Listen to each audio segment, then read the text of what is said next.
जिम्मेदार होंगी? देखिए, बेसिकली हमने थाली और चमचा इस वजह से मंगाया था कि जब सरकार और प्रशासन मुख्य मुद्दों को नज़रअंदाज करना चाहते हैं और सोने का नाटक करते हैं, तो उन्हें जगाने के लिए हमने है तो पूरे ग्रामीण के हमारे जितने ठेकेदार हैं उनसे कहा था कि आओ और प्रशासन को, सरकार को नींद से जगाओ करके। उसमें इसके बाद हमने है तो डिस्ट्रिक्ट कलेक्टर साहब से मुलाकात की और वहाँ पर उनके साथ सविस्तर चर्चा किए है इस मुद्दे के ऊपर। मकसद सिर्फ एक ही है, मांग हमारी सिर्फ एक ही है, ये गरीब लोगों का पैसा इन्हें जल्द से जल्द मिलना चाहिए करके।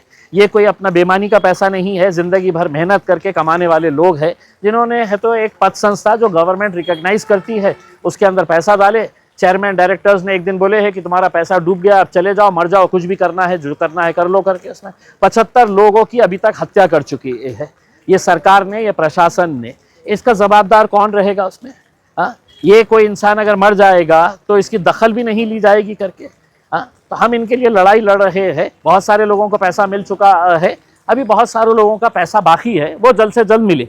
अब हमने साफ तरीके से कलेक्टर साहब को बता दिए हैं कि 31 जुलाई तक का हम टाइम दे रहे हैं। 31 जुलाई के बाद हम आपको ये साफ तरीके से कहना चाह रहे हैं, चाहे वो मुख्यमंत्री हो, उप मुख्यमंत्री हो, ये पूरे लोग सड़क के ऊपर उतरेंगे उसमें, और तब हम किसी का नहीं सुनने वाले हैं उसमें।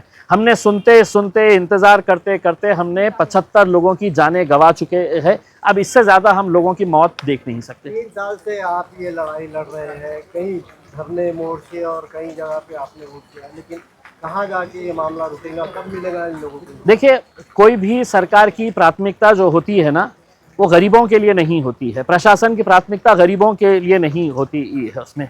एक मिनिस्टर का, एक आमदार का छोटा सा एक्सीडेंट हो जाए तो पूरा प्रशासन है तो जागा हो जाता है। 75 लोग मर जाते हैं और उसकी कोई दखल नहीं ली जाती है। ना विधानसभा के अंदर उनकी चर्चा होती है, ना अखबार वाले हैं तो उसकी चर्चा करते हैं कि ये 75 बेगुनाह बेकसूर लोग जो है ये मर चुके हैं करके इसमें।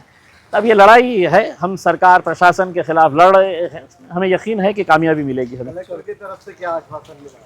कलेक्टर ने हमको ये आश्वासन दिया है कि बहुत जल्द वो एक आढ़ावा बैठक लेंगे। हमें कलेक्टर साहब से इस वजह से शिकायत नहीं है कि एक नए कलेक्टर साहब आए हैं। हमने सबसे पहले बैठते ही उनसे ये पूछे कि पिछले 2 साल के अंदर बताइएगा कि आदर्श घोटाले के ताल्लुक से कितनी रिव्यू मीटिंग्स ली, आढ़ावा बैठक लिए गए हैं कि इनका क्या हुआ है करके, ये जिंदा है, मर गए हैं, इनका पैसा मिल रहा है, नहीं मिल रहा है करके उसमें। आप इंतज़ार करते हैं कि कोई तो भी आए हमारे दफ्तर के सामने, थाली बजाए, ढोल बजाए, कुछ हंगामा करे, नारेबाजी करे और उसके बाद है तो आप मीटिंग लेंगे इसमें।